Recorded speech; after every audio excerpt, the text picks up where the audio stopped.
நம்ம பழைய காரியங்களை ஓல்டு திங்ஸை நம்ம ரிப்பீட் பண்ணவே கூடாது. நம்ம நம்மளுடைய ஆக்ஷன்ஸாக இருக்கலாம். பழைய காரியம்னா நான் பழைய காலத்தில் எப்படி இருக்கும், மேபி நம்ம டிவி பார்த்துருக்கலாம், வீடியோ கேம்ஸு, ஃப்ரெண்ட்ஸ் அப்படியும் இருக்கலாம். இல்லை சிலரை மன்னிக்க முடியாத காரியங்களாக இருக்கலாம். பழைய காரியங்களை மறுக்க முடியாமல் இருக்கலாம். இவங்க இப்படி பண்ணிட்டாங்களே, அவங்க அப்படி பண்ணிட்டாங்களே, இதனால எனக்கு இப்படி ஆயிடுச்சு, அந்த மாதிரி பழைய காரியங்களாக இருக்கலாம். எல்லா காரியங்களையும் நம்ம மறந்தோன்னா இன்றைக்கே புதிய காரியங்கள் செய்வாங்க. நம்ம எடுத்து படிக்கலாம் அந்த ஒரு வசனம் மற்றும் forget the former things, do not dwell on the past. dwell என்ன சொல்லுங்க பார்க்கலாம்? வாழ்றது, அதிலே வாழ்றது. நம்ம நிறைய பேர் என்ன பண்ணுவோம்னா சில காரியங்களை குறித்து யோசிக்கிறதுனால அதுவே நம்ம யோசிக்கிறது தான் வாழ்றது. ஓகே, வாழ்றதுனா ஜஸ்ட் நம்ம வாழ்க்கையில் அப்போ அதுதான் டுவெல் இன் காட்ஸ் லவ்ன்ற, எப்படி அந்த அன்புலேயே வாழ்றது, அதுலேயே மூழ்கி இருக்கிறது. இப்போ நம்ம என்ன பண்ணுறோம், பிரச்சனையிலேயே மூழ்கிறது, பழைய காரியங்களையே மூழ்கி இருக்கிறது, அதுவே சிந்திச்சு அப்போ என்ன ஆகுது, புதிய காரியத்தை நம்ம பார்க்க முடியாத போது we will not be able to see the new things when you dwell in your former things, old things. முந்தினவைகளை நினைக்க வேண்டாம், பூர்வமானவைகளை சிந்திக்க வேண்டாம். முந்தினவை நினைக்க வேண்டாம், பூர்வமான காரியம் சிந்திக்க வேண்டாம். இதோ நான் புதிய காரியத்தை செய்கிறேன். புதிய காரியத்தை செய்கிறேன். அப்ப எப்ப பாருங்க கண்டிஷன், நான் ஏற்கனவே போன வாரம் சொன்ன கண்டிஷன் இருக்குது எல்லாத்துக்குமே. இதுல என்ன கண்டிஷன் தெரியுங்களா? உங்க புதிய காரியங்களை நீங்க பார்க்கணும்னு நினைக்கிறீங்கன்னா, if you wanted to see the new things, பழைய காரியங்கள் பூர்வீக காரியங்கள மறந்தா, அப்ப பழைய காரியம்னா என்ன சொல்லுங்க பார்க்கலாம். ஒரு நிமிஷத்துக்கு முன்னாடி நடந்த காரியம் கூட பழைய காரியத்தான். even a while ago, whatever happened even a minute ago is also old thing.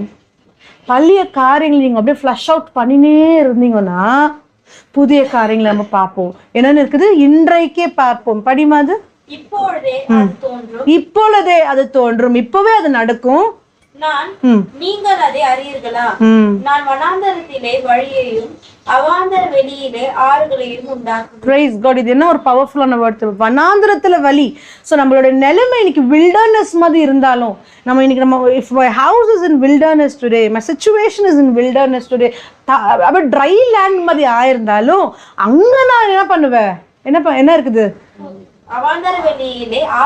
ஆறுகளை உண்டாக்குவேன். அவாந்திர வழியில ஆறுகளை உண்டாக்குவேன். Price God. எவ்வளவு நம்மளோட நிலைமை ட்ரையா இருந்தாலும் உங்க நம்பிக்கை தேவன் மேல முழுசா இருந்துச்சுன்னா இன்றைக்கு ஒரு புதிய காரியத்தை தேவன் செய்வார். அந்த வனாந்தரத்திலே, அதாவது செத்த காரியத்துக்கு உயிர் கொடுக்கிற தேவன், இல்லாததை இருக்க செய்கிற தேவன் தான் நம்ம தேவன். ரோமன்ஸ் 4:17 நம்ம பார்க்கிறோம் இது. பிரைஸ் காட், ஹalleluya.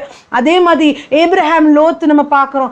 அந்த ஏப்ரஹாம் லோத்துக்கு அவங்க நிறைய ஜனம் ஆயிடுச்சு, அவங்களுக்கு இடம் பத்தலங்கும் போது அவங்க பிரிச்சு கொள்ளுவாங்க இடத்த.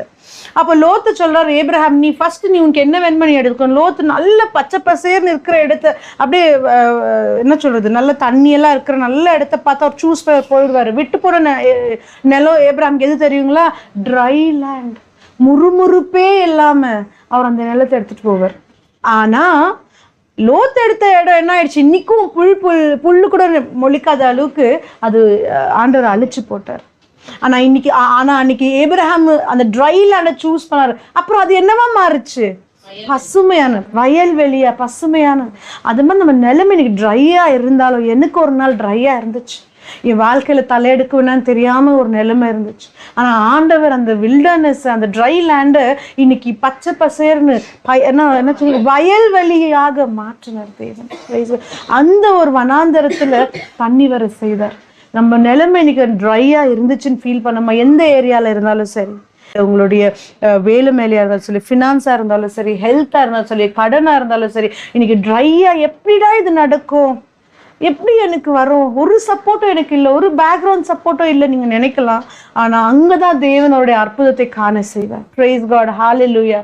அதான் அந்த எரேமியா, என்னை கூப்பிடு நான் பதில் அளிப்பேன், எண்ணாத எட்டாத பெரிய காரியங்களை செய்வேன். Call unto me, I will answer you. I will do great and mighty things that you do not know. உனக்கு தெரியாது எப்படின்னு சொல்லிட்டு, you do not know, you don't know எப்படின்ட்டு. அது don't try to know. எப்படின்னு தெரிஞ்சுக்கொள்ள நினைக்காதீங்க, தெரியாமலே இருந்துன்னு போட்டோம், ஏன்னா அவருக்கு தெரியும். பிரைஸ் காட், ஹalleluya. அதனால நம்ம என்ன, வாயை திறந்து நம்ம ஏதாவது நம்ம பேசுகிறோம், நெகட்டிவாக பேசுகிறோம், பிரச்சனையை பேசுகிறோம், ஒரு மனுஷரை குறித்து பேசுகிறோன்னா அது என்ன நடக்கும், நெக்ஸ்ட் உங்களுடைய சப்கான்ஷியஸ் மைண்டுக்கு, இதுதான் ரொம்ப முக்கியம். லாஸ்ட்டாக நான் இதை சொல்கிறேன், நீங்கள் எப்படி நடத்தி இப்போ இவ்வளோலாம் பேசுனேன், எப்படி நீங்கள் இதை நீங்கள் ப்ரோசஸாக எடுத்துகிட்டு போவீங்க அப்படின்னா, உங்களுக்கு பிரச்சனையை பற்றி நீங்கள் பேசுனீங்கன்னா, if you talking about the problem, இல்லை if you talking about the man, you cursing a man, இல்லை இவர் இப்படித்தான் இவன் அப்படித்தான் அப்படி நம்ம ஒரு மனுஷரை பற்றி பேசுகிறோம். அப்படி பேசும்போது அது என்ன நடக்குதுன்னா, உங்களோட சப்கான்ஷியஸ் மைண்டு அது வந்து உள்ளே போய் அது என்ன ஆகிடுது, ஃபிக்ஸ் ஆகிடுது.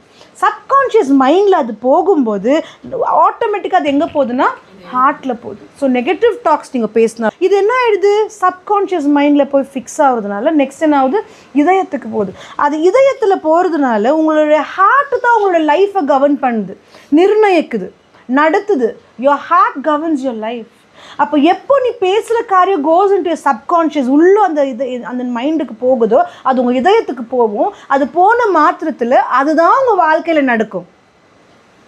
அதுதான், அதனால தான் பேசுகிற வார்த்தையும் நீங்கள் அதாவது do not dwell in your former things. நீ எப்போ பழைய காலத்தை குறித்து நீ அதிலேயே வாசம் செய்கிறீர்களோ அது உங்கள் சப்கான்ஷியஸ் மைண்டில் செட்டில் ஆகிடுது. அப்போ எப்படி இருக்குன்னா அதுதான் உண்மையாக நம்ம நம்புவோம். எனக்கு ஒன்றுமே முடியாதுன்னு நம்ம பேசுகிறோம், அது என்னுடைய சப்கான்ஷியஸ் மைண்டில் போய் அதாவது உட்காருது, ஆக்கியபை ஆகிடுது. இப்போ நான் அதில் என்ன ஒரு வாசம் செய்கிறேன், என்னால் முடியாது, என்னால் முடியாது, என்னால் முடியாது. இப்போ இது எங்கே போயிடுச்சு, இதயத்தில் போயிடுச்சு. It went into your heart. இதுதான் is governing your life no. இதுதான் உங்கள் வாழ்க்கை நடத்துது. ஸோ அப்போ எந்த காரியம் உங்களுக்கு வந்தாலும் என்னால் முடியாது, என்னால் முடியாது, இது என்னால் முடியாது.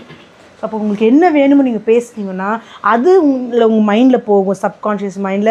அதில் நீங்கள் வாசம் செய்ய ஆரம்பிக்குவீங்க, அது உங்கள் இதயத்தில் போகும். இப்போ நீங்கள் எப்படி நடப்பீங்க, நீங்கள் என்ன வேணுமோ அதை பேசுனீங்கன்னா அதுதான் உங்கள் வாழ்க்கையாக நடக்கும். Praise God. Speak what you want, do not dwell in what you see.